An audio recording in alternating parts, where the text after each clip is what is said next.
आता है नहीं आता?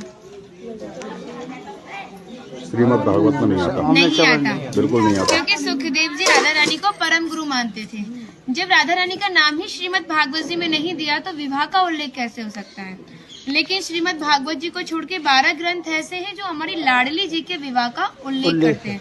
लेकिन जिस भांडीर वट के नीचे आप खड़े हो, इसका श्रीमद् भागवत जी के 10वें स्कंद के 18वें अध्याय में 22वां श्लोक कि बृहंतो बाहि मानस्य 4 यंत्रस्य गोदनम भांडीरकम नाम बटम जम्बू कृष्णम प्रोग्राम, यानी वृक्ष द्वापर युग में बहुत विशाल था, 4 योजनों में फैला हुआ था। इसकी जो सीमा थी वो 15 किलोमीटर में थी, तो इसको पंचकोशीय वृक्ष के नाम से भी जानते थे। कान्हा जी इन्हीं की शाखाओं पर चढ़ के यमुना मैया को आर पार किया करते थे। मान्यता है कान्हा जी की जो 9 लाख गाय थी, दोपहर के समय इसी वृक्ष के नीचे बैठ के विश्राम करती थी।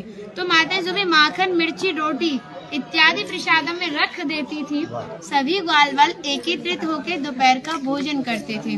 और भांडीर वन में सबसे बड़ा विशेष पर इसी प्रसादी का बताया गया है, क्योंकि आप कभी किसी विवाह में जाते हैं तो बिना अन्न प्रसादी के नहीं आते। आप तो लाडली जी के विवाह स्थली आए हो। यहाँ पर जो दुर्वासा मुनि थे, जो दूब घास होती है उसी का रसपान करते थे।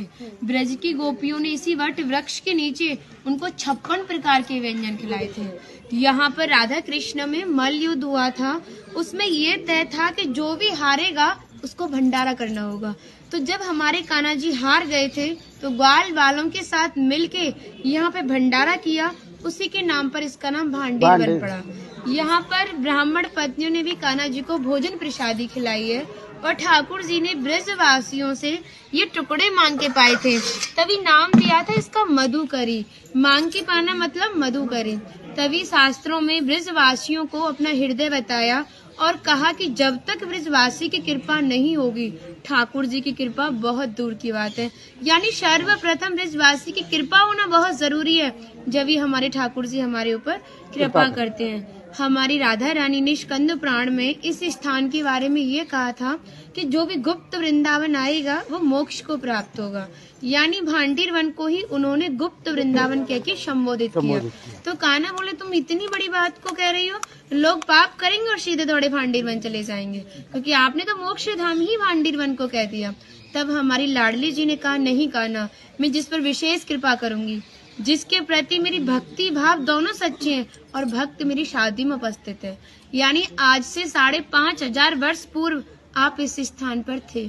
मनुष्य तो कोई था नहीं, तो अपने आप को कीड़े मकोड़े, घास फूस, पतझड़ इत्यादि अपने आप को मान सकते हो। जो भक्त उनकी शादी में उपस्थित था वो भक्त कई बार वृंदावन आएगा, जब जाके गुप्त वृंदावन आएगा और डायरेक्टली नहीं, किसी न किसी के माध्यम से। इस स्थान तक पहुंचने के लिए माध्यम का होना बहुत जरूरी है और सारा श्रेय भी माध्यम को जाता है, क्योंकि माध्यम ही हमें ऐसे दिव्य स्थान पर पहुंचाता है। और जो भी भक्त भांडीर वन में प्रवेश करेगा, प्रवेश करने से जो कान्हा ने 14 लीला भांडीर वन के अंदर की हैं, उनके दर्शन मात्र का फल प्राप्त होगा। और जो भी यहाँ की एक किनका प्रसादी पाएगा और एक रात्रि निवास करेगा, वो इस ब्रज गौलोक धाम से वैकुंठ गौलोक धाम को जाएगा, क्योंकि जो हमारे ठाकुर जी ने गौलोक धाम को इस 84 कोस में ही बांटा है। आप यहाँ पे जो भी दर्शन करोगे वो प्रकृति की देन के हिसाब से और मानव निर्मित दर्शन है, लेकिन आप गौलोक धाम में जो भी दर्शन करोगे वो ठाकुर जी के हिसाब से है। जैसे गर्ग संहिता के 6वें अध्याय का नाम है गौलोक खंड, आप उसका अध्ययन करोगे तो भांडीर वट का एक दिव्य वर्णन का अध्ययन करोगे।